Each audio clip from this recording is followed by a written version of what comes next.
Dans cette vidéo, nous allons voir l'onglet Nutrition. Très simple. Toujours pareil, en haut le calendrier qui t'affiche chaque menu de la semaine, du jour de la semaine correspondant, pardon. Et ensuite, tu as la liste des courses. Très intéressant. Tu peux, par exemple, définir une date. Donc si par exemple tu veux le faire pour cette semaine, tu valides.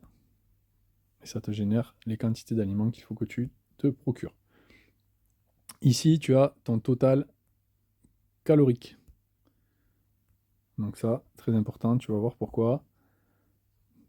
Quand tu arrives sur tes repas, tu vois qu'il y a des petits ronds. Si je sélectionne les petits ronds, ça veut dire que j'ai consommé mon aliment et il vient se déduire du total calorique de ma journée. En revanche, si je ne le consomme pas, eh bien je ne le valide pas. Que se passe-t-il si tu veux changer un aliment?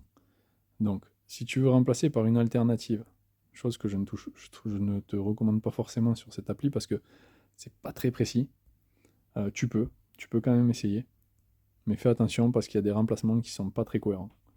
Tu peux aussi faire plus et ici scanner un aliment,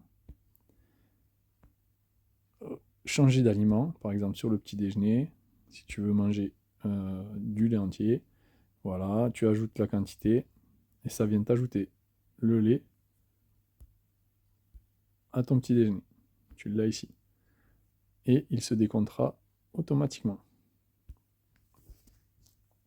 Et c'est ainsi de suite sur tous les autres repas de la journée.